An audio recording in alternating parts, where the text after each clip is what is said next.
Good morning student. ये आपका 12th class का बायोलॉजी का सेकेंड चैप्टर है। आज से हम सेकेंड चैप्टर पढ़ेंगे। फर्स्ट चैप्टर आपका कंप्लीट हो चुका है। चलिए, सेकेंड चैप्टर का नाम है पुष्पी पादपों में लैंगिक प्रजनन। पुष्पी पादपों में लैंगिक प्रजनन। अब चलिए, पुष्प का काम आप लोग को पता है कि प्राचीन काल से ही पुष्पों के साथ मानव का एक निकटतम संबंध रहा है। मानव के लिए पुष्प क्या क्या काम करता है? सौंदर्य का, विषय का, सामाजिक, धार्मिक और सांस्कृतिक महत्व में भी इसका वस्तु रहा है। ये मानव द्वारा प्रेम, अनुराग, प्रसन्नता, विषाद एवं शोक आदि की अभिव्यक्ति को प्रदर्शित करने का प्रतीक है। ठीक है ना? तो पुष्प का हमारे जीवन में बहुत ही महत्वपूर्ण योगदान है। चलिए, अब हम इस चैप्टर का टॉपिक पढ़ेंगे, पुष्पी पादपों में लैंगिक अंग। पुष्पी पादपों का लैंगिक अंग पुष्प होता है, जिससे ही लैंगिक जनन होता है। प्रत्येक पुष्प में नर युग्मक तथा मादा युग्मक होते हैं। तो पुष्प के में नर युग्मक को पुमंग और मादा युग्मक को जायांग कहते हैं। पुमंग के अंदर नर भाग का निर्माण होता है, जबकि जायांग के अंदर मादा भाग का निर्माण होता है। आपको पता है कि लैंगिक जनन में नर तथा मादा दोनों के मिलने से ही भ्रूण का निर्माण होता है। तो यहाँ पर भी क्या होता है? पुमंग और जायांग के मिलने से नए भ्रूण का क्या होता है? निर्माण होता है। चलिए, पुष्प का मादा भाग। पुष्प का मादा भाग स्त्री केसर तथा नर भाग पुंग केसर या फिर पुमंग कहलाता है। चलिए, अब हम इसमें जानेंगे पुष्प की संरचना, यानी पुष्प में कौन कौन से भाग पाए जाते हैं। तो आपने देखा होगा पुष्प में, ये आपका पुष्प की संरचना हो गई।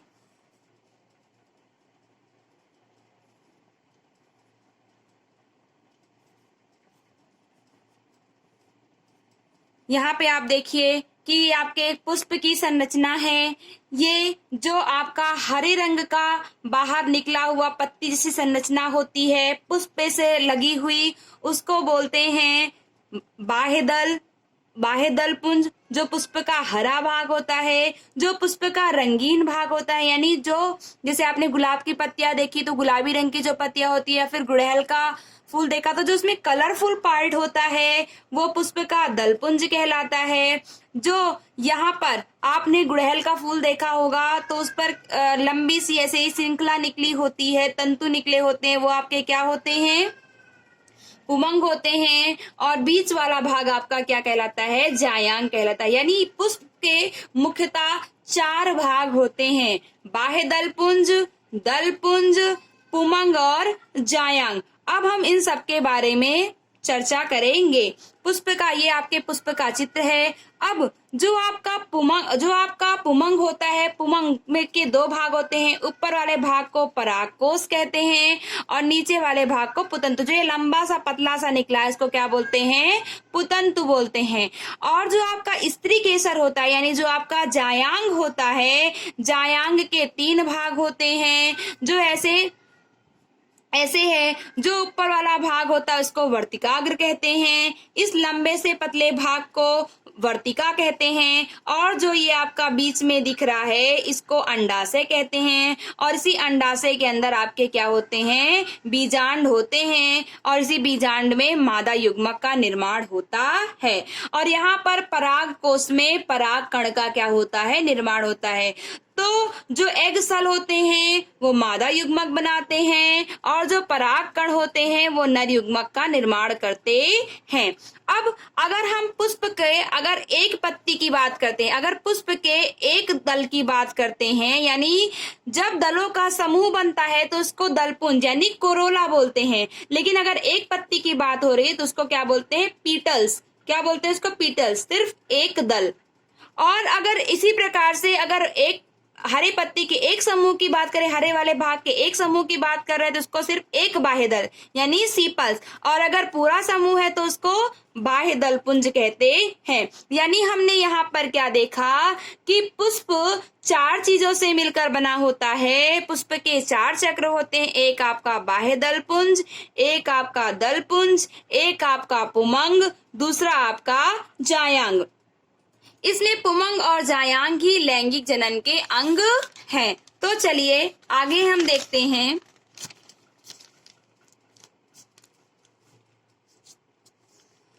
पुष्प के नर भाग। तो पुष्प के नर भाग, पुमंग ही पुष्प का नर भाग है। अब पुमंग आपने देखा था, आपने फ्लावर का स्ट्रक्चर देखा था, फ्लावर के स्ट्रक्चर में आपने यहाँ पर पुमंग की संरचना देखी थी। तो पुमंग की संरचना ऐसी थी, एक पतला डंठल और ऊपर द्विपाली संरचना। तो जो ऊपर सिरे पर द्विपाली संरचना होती है उसको क्या बोलते हैं? परागकोश बोलते हैं। और ये एक यहाँ पर एक खंड पाली युक्त एक अलग करती है इन दोनों को, उसको क्या बोलते हैं? संयोजी बोलते हैं। और इस पतले से लंबे डंठल भाग को पुतंतु कहते हैं। परागकोश के अंदर ही पराग कण का निर्माण होता है और पराग कण ही नर युग्मक बनाता है। चलिए नेक्स्ट देखते हैं पुष्प का मादा भाग। पुष्प का मादा भाग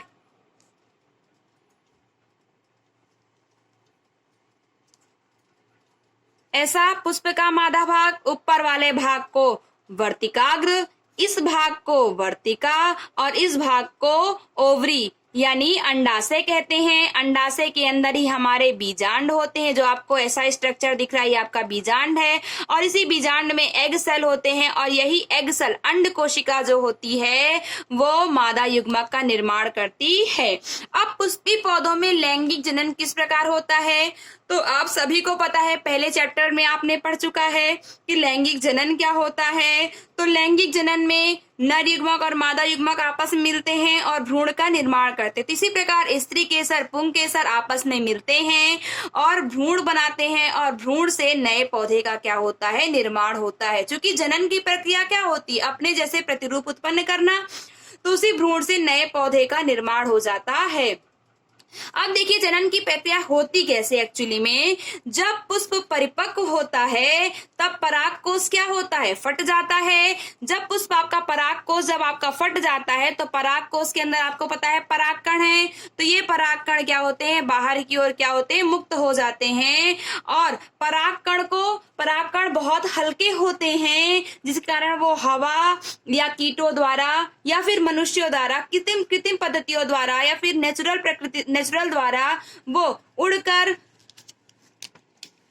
वर्तिका पुष्प के वर्तिकाग्र पर पहुंचते हैं और ये परागकण कुछ समय के बाद अंकुरित हो जाते हैं जिससे वे आगे पराग नलिका का निर्माण करते हैं। और ये पराग नलिका वर्तिकाग्र में बीजांड के अंदर प्रवेश करती है और बीजांड के अंदर मादा युग्मक उपस्थित होते हैं जो नर युग्मक के साथ संलयित होकर युग्मनज का निर्माण करती है। युग्मनज से भ्रूण और भ्रूण से नए पौधे का निर्माण हो जाता है। चलिए सिंपल से एक बार फिर से देखिए पौधे लैंगिक जनन कैसे करते हैं। सबसे पहले आपका जो परागकोश होता है वो फटकर क्या होता है? बाहर आ जाता है।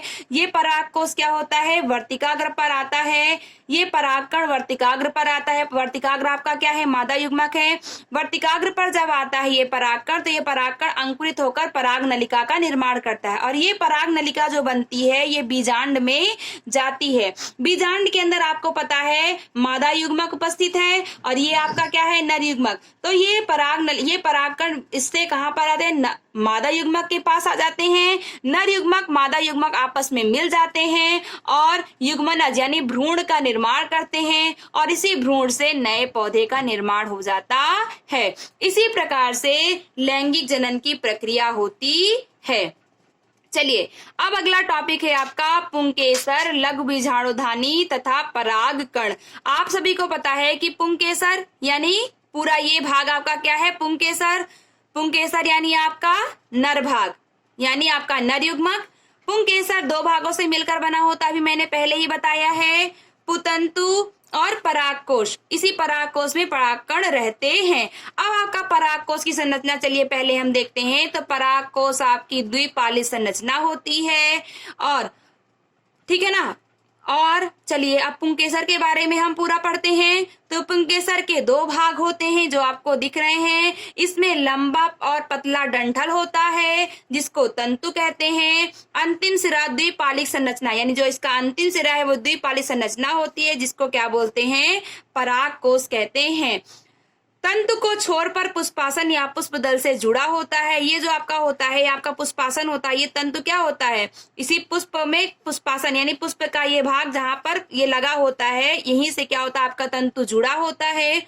पुंकेसर की संख्या, एक बात बच्चों ये ध्यान देनी है कि पुंकेसर की जो संख्या होती है और इसकी लंबाई सभी प्रजाति के पुष्पों में क्या होती है, भिन्न भिन्न होती है। जैसे गुड़हल में आपने देखा होगा कि असंख्य पुंकेसर क्या होते हैं, लगे होते हैं।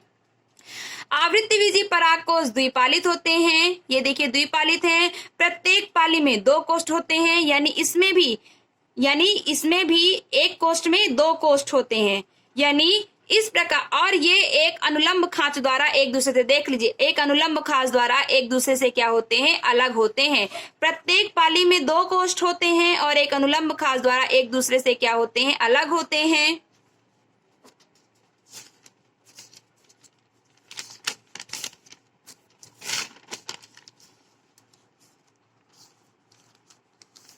परागकोश के एक चतुष्कोणीय संरचना होती है, जिसके चारों कोनों पर लघु बीजाणुधानी क्या होती है, जो प्रत्येक पाली में 2 होती है। यह लघु बीजाणुधानी आगे विकसित होकर परागपुटी या पॉलन सैक में बदल जाती है और इसमें परागकण भरे होते हैं। मैंने क्या बताया अभी कि जो आपका परागकोश होता है वह द्विपालित होता है और एक खांच द्वारा क्या होता है, एक दूसरे से अलग होता है। अब ये बताया कि जो वो होती है, आपका जो परागकोश होता है वह द्विकोष्ठी होने के बावजूद भी ये कैसा होता है, प्रत्येक पाली में 2 कोष्ठ होते हैं, यानी इसमें 2 कोष्ठ, इसमें, इस प्रकार से कैसा हो जाएगा, चतुर्कोष्ठी, है ना।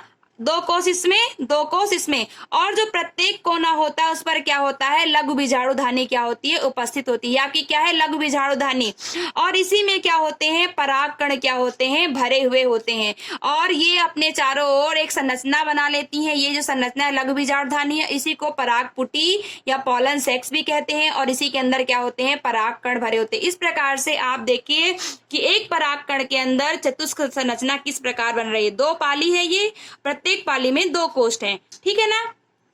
परागकोश के 2 कोष्ठ होते हैं, प्रत्येक पाली में 2 प्रकोष्ठ होते हैं और परागकोश में पूरे 4 लघु बीजाणुधानी बनती है, यानी एक लघु बीजाणुधानी, 2, 3, 4। अब चलिए लघु बीजाणुधानी की हम संरचना देखते हैं। प्रत्येक लघु बीजाणुधानी बाह्य रूप में गोलाई के रूप में प्रकट होता है। आप देख लीजिए कि प्रत्येक गोलाई के रूप में क्या है, प्रकट है। ये लघु बीजाणुधानी की संरचना है। ये पूरी आपकी परागकोश की संरचना है। परागकोश के चारों कोनों पर लघु बीजाणुधानी बनती है और उसी लघु बीजाणुधानी में परागकण क्या होते हैं, भरे होते हैं।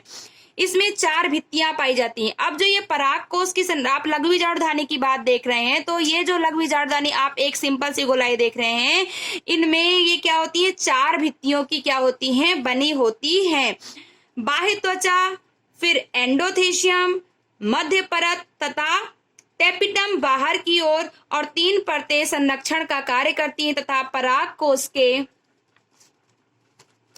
स्फुटन में क्या करती, मदद करती हैं। जो ये आपने लघु बीजाणुधानी की संरचना देखी, ये 3 परतों से बनी होती हैं, बाह्य त्वचा, अंतस्त्वचा और मध्य त्वचा, और इसके अंदर एक टेपिटम की संरचना होती है जो अंकुरित पराग कणों को क्या करती है, पोषण प्रदान करती है। और बाकी ये सारी होती हैं, ये इनकी सुरक्षा, पराग कण की सुरक्षा करती हैं और उसके पराग भित्ति के स्फुटन में क्या करती हैं, मदद करती है, यानी पराग कोष को तोड़ने में क्या करती है, मदद करती है। जब तक पराग कोष में स्फुटन होगा नहीं, तब तक पराग कण बाहर नहीं आएंगे और जनन की प्रक्रिया होगी नहीं। जबकि सबसे अंदर की परत टेपिटम होती है, यह विकासशील पराग कणों को पोषण देती है। टेपिटम की कोशिकाएं सघन जीव द्रव्य से भरी होती हैं, सामान्यतः 1 से अधिक केंद्रक से युक्त होती हैं। जब एक परागकोश अपरिपक्व होता है, तब घने सुसंबद्ध सजातीय कोशिका का समूह, जिसे बीजाणुजन ऊतक कहते हैं। अब आप देखिए, ये आपका एक चतुष्क का संरचना है, 4 बीजाणुधानी है इसमें। ये आपका एक संयोजी है जो आपने देखा था कि जुड़े थे एक दूसरे से। अब यहाँ पर 3 प्रकार के आपने देखा, 3 प्रकार के आपको लेयर देखने को मिले। सबसे बाह्य त्वचा, फिर आपकी अंतस्त्वचा, फिर आपकी मध्य त्वचा, और अंदर की ओर क्या है, आपकी टेपिटम।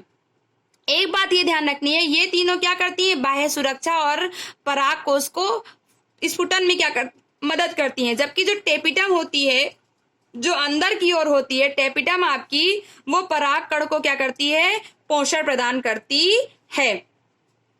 जो मिडिल लेयर होती है, जो मध्य परत होती है, वो 1 से 3 लेयर की बनी हुई होती है। आपको भी दिखाते हैं। सबसे आउटर मोस्ट लेयर को एपिडर्मिस कहते हैं। सबसे जो अंदर की ओर होती है उसे क्या बोलते हैं, टेपिटम बोलते हैं। ये चीज बच्चों ध्यान रखिएगा, सबसे अंदर की जो लेयर होती है उसको टेपिटम बोलते हैं। उसका काम मैंने बता दिया है आप लोगों को। अब देखिए, ये जो लघु बीजाणुधानी है उसकी संरचना है कि भित्ति परतों को प्रदर्शित करते हैं। लघु बीजाणुधानी का विस्तारित परिदृश्य क्या है, देखिए कि ये आपकी बाह्य त्वचा हो गई, ये आपकी अंतस्थ त्वचा हो गई, और ये आपका मध्य परत हो गया, और ये आपका क्या हो गया, टेपिटम हो गया। और इसी के अंदर क्या हो रहा है, लघु बीजाणु मात्र कोशिका उपस्थित है। ये आपके पराग कोश की संरचना है। चलिए इसके आगे हम नेक्स्ट वीडियो में पढ़ेंगे। Thank you.